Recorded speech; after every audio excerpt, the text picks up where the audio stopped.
बिस्मिल्लाहिर्रहमानिर्रहीम। अस्सलाम वालेकुम दोस्तों, मैं हूं अरहाम खान और आप देख रहे हैं पेशावर बाय एंड सेल।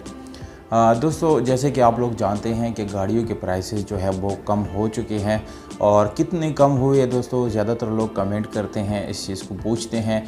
तो आप लोगों को दोस्तों मैं बताऊंगा इस वीडियो में कि कौन सी गाड़ी कितनी सस्ती हुई और पहले इन 3 दफ़ा इसकी यानी जो प्राइसेस है वो कम हो चुकी है। तो 3 दफ़ा किस हिसाब से उन्होंने गाड़ियों की प्राइसेस जो है वो कम की थी। तो दोस्तों ये चीज़ आप लोगों के साथ मैं डिटेल वाइज इस वीडियो में शेयर करूँगा। वीडियो को बिल्कुल कंप्लीट देखिएगा ताकि मुकम्मल इन्फॉर्मेशन आप लोगों को मिल सके और गाड़ियों के मज़ीद वीडियोस देखने के लिए चैनल को सब्सक्राइब भी करें। दोस्तों पहले जब फर्स्ट स्टेप पे आए तो 800 सीसी वाली इंजन जो जितनी भी गाड़ियाँ थी उसमें से तकरीबन उन्होंने FAD टैक्स जो है वो ख़त्म कर दिया था और GST जो टैक्स है यानी गवर्नमेंट सेल टैक्स जो है वो इसके ऊपर वो भी कम कर दी थी। पर फिर उन्होंने ये फैसला वापस लिया और फिर दूसरा जो है यानी इशू कर दिया, बिल दूसरा दे दिया कि इसमें 800 से लेके 1000 सीसी तक जो जितनी भी गाड़ियां है उसमें से FAD टैक्स जो है वो आप लोगों को यानी ख़त्म करके दिया, जबकि गवर्नमेंट जो सेल टैक्स है उसमें भी कमी कर दी थी उन्होंने। यहाँ पर दोस्तों स्क्रीन के ऊपर मैं आप लोगों को चार्ट दूंगा, वहाँ पर आप लोग चेक भी कर सकते हैं कि कितनी उन्होंने किस हिसाब से किस गाड़ी में जो है उसको कम कर दिया था। फिर उसके बाद जब तीसरी दफ़ा उन्होंने जब यानी तीसरी ऑर्डर आई हुकूमत की तरफ से, जब उन्होंने ये इशू कर दिया तो 1000 सीसी से ले करके 2000 सीसी प्लस तक जो गाड़ियां है वो तकरीबन उन्होंने 2.5 इसका जो FAD टैक्स है वो कम कर दिया, जबकि गवर्नमेंट जो सेल टैक्स है उसमें भी उन्होंने कमी कर दी थी। तो 203 दफ़ा उन्होंने इसकी जो है यानी कमी कर दी थी। अब यहाँ पर दोस्तों आप लोगों को बताता चलो कि जो FAD टैक्स है वो इतना ज़्यादा नहीं है कि इन्होंने यानी तकरीबन अगर आप पिछले 4-5 साल में चले जाएं, पिछले 5 साल का हिसाब देख ले तो तकरीबन एक गाड़ी में 6-6 लाख 5-5 लाख रुपए का इजाफा हुआ है। यानी सपोज़ एक गाड़ी 10 लाख की थी आज से 4 साल पहले, तो वो गाड़ी आज 14 और 15 लाख रुपए की मिल रही। तो इसका मतलब दोस्तों अगर FAD टैक्स का पूरा हिसाब लगाया जाए तो तकरीबन 2.5% के हिसाब से एक 10 लाख की गाड़ी में यही कोई 80,000 या तकरीबन इसमें आता है कोई 1 लाख से ज़्यादा नहीं। यानी बड़ी गाड़ियों में ज़्यादा आता है पर छोटे गाड़ियों में इतना इसका कम प्राइस जो है वो नहीं हुआ। तो दोस्तों मेरे ख्याल से ये कोई भी कमी इतनी नहीं हुई, मज़ीद गाड़ियाँ जो है वो सस्ती होनी चाहिए। यहाँ पर दोस्तों एक और सवाल भी है कि इसकी वजह से पिछली जो गाड़ियाँ लोगों ने ख़रीदी हुई या जो पुरानी गाड़ियाँ क्या वो कम होंगे? दोस्तों बिल्कुल कम होंगे। पर आप लोगों को यहाँ पर एक और इशू बताता चलूँ कि पाकिस्तान में लोग गाड़ियों के प्राइसेस जो है वो सिर्फ़ और सिर्फ बढ़ाते रहते हैं। यानी कि अगर सपोज़ मेरे पास गाड़ी आ गई और उसमें मैंने एक टायर भी चेंज कर दिया, जो लोग ऐसे करते हैं कमेंट में मुझे बता सकते हैं, या जिन्होंने ऐसे लोगों को देखा हुआ है तो दोस्तों कमेंट में मुझे ज़रूर बताएं ताकि मज़ीद लोग उसको देख के इससे जो है अपना एक्सपीरियंस वो ले सकें। तो दोस्तों सपोज़ मैंने उसमें टायर चेंज कर दिया तो टायर का पैसा मैं इसकी प्राइस में ऐड कर दूंगा। तो इससे क्या होता है कि गाड़ी की प्राइसेस जो है वो बढ़ते रहते हैं और वो कभी भी जो है कम नहीं होती। अब दोस्तों आप लोगों को बताता चलूँ कि हर 5 साल बाद गाड़ियों की जो है एक प्लान जो है हुकूमत बनाता है और फिर 5 साल तक वही प्लान जो है इससे पिछले दफ़ा जब 2016 में प्लान बना था उसके बाद जो है अभी 2021 में बना दिया। अभी ये 2021 से 2026 तक ये प्लान चलेगा। तो दोस्तों इनको मज़ीद इसमें कुछ एडिशनल और काम भी करने चाहिए। सिर्फ ये FAD टैक्स या GST जो टैक्स है उस पर काम नहीं करना चाहिए, मज़ीद भी उनको काम करना चाहिए। अभी आप लोगों को यहाँ पर एक अहम मसला बताता चलूँ, पाकिस्तान में ओन जैसी लानत जो है वो बहुत ज़्यादा है। सपोज़ मैंने ओन कर दिया गाड़ी 10 लाख रुपए में, तो वो गाड़ी जब मैं आपको ऑन द स्पॉट पर सेल करता हूँ तो वो गाड़ी 12.5 लाख रुपए की फिर मैं सेल करता हूँ 13 लाख की, क्योंकि मौके पे मैं आपको गाड़ी ऑन द स्पॉट दे देता हूँ। अगर आप लोग दोस्तों उसको यानी बुक करते हैं तो आप लोग को वही गाड़ी 10 लाख रुपए की मिल जाती है।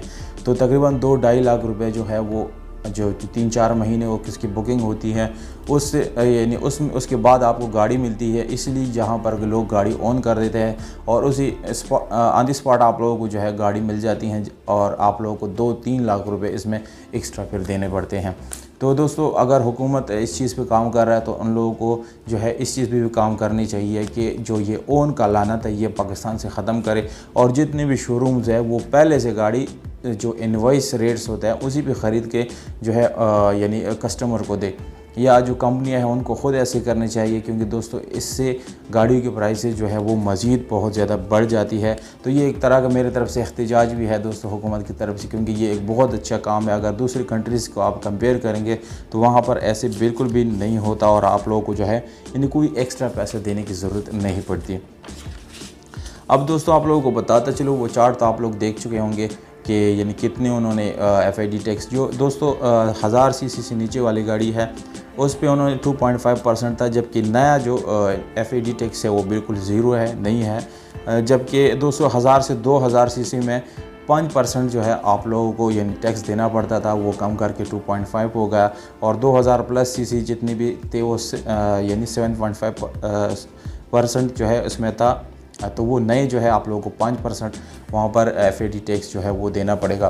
तो गाड़ियों के प्राइसेस में दोस्तों कमी रही है, पर पिछले कई साल में बहुत ज़्यादा इसके प्राइसेस बढ़ी भी है।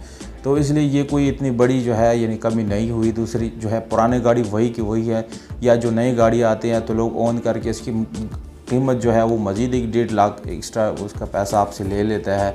तो मेरे ख़्याल से ये 50,000 या 1 लाख रुपए जो कमी की है हुकूमत ने, तो मेरे ख़्याल से ये इतनी ज़्यादा बड़ी बात नहीं है, बल्कि हुकूमत को ऐसे कानून भी बना देना चाहिए जो ओन जैसी लानत जो है वो पाकिस्तान से ख़त्म हो जाए और लोगों को जो है सस्ती गाड़ियाँ जो है वो फराहम करे। अभी आप MG3 को ले लीजिएगा दोस्तों, आप लोगों को शायद ये चीज़ पता होगा कि MG3 या MG जो कंपनी है वो दुनिया में कई सालों से लोग उसको यूज़ कर रहे हैं, जबकि पाकिस्तान में अभी रिसेंटली वो लॉन्च हुआ है। अभी उसकी गाड़ी आ रही है, वो भी इतनी सस्ती नहीं है, उनकी भी प्राइस काफ़ी ज़्यादा है।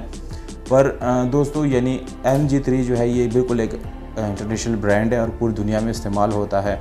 पर पाकिस्तान में जो टोयोटा, होंडा और ये जो सुजुकी वाले हैं, इन्होंने लोगों के माइंड में एक बात बिठा के रखी हुई है कि यही ब्रांड है, इसके अलावा कोई दूसरा ब्रांड नहीं है। अभी आप किया जो कंपनी है उसकी गाड़ी ले लीजिएगा, काफ़ी ज़बरदस्त, और उसकी जो जितनी भी कंफर्ट लेवल होती है उनकी गाड़ियों का, वो टोयोटा, होंडा इनसे कई गुना अच्छा होता है।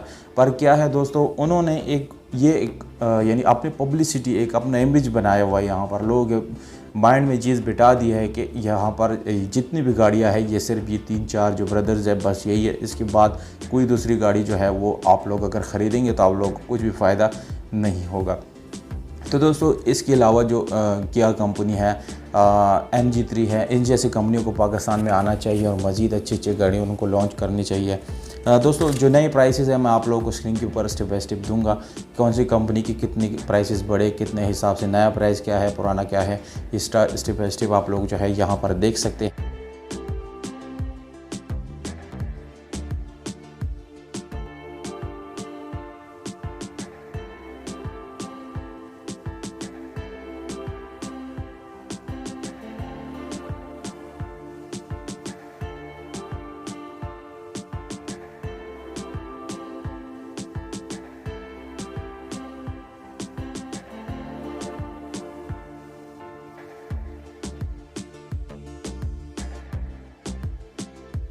मुकम्मल मालूमात के साथ। तो दोस्तों अगर आप लोगों को ये वीडियो अच्छी लगी तो वीडियो को लाइक करें और अपना राय जो है वो कमेंट बॉक्स में ज़रूर करें, क्योंकि आप लोगों की राय बहुत ज़्यादा अहम है दोस्तों। हमें दीजिएगा इजाज़त, अपना ख्याल रखिएगा दोस्तों। अस्सलाम।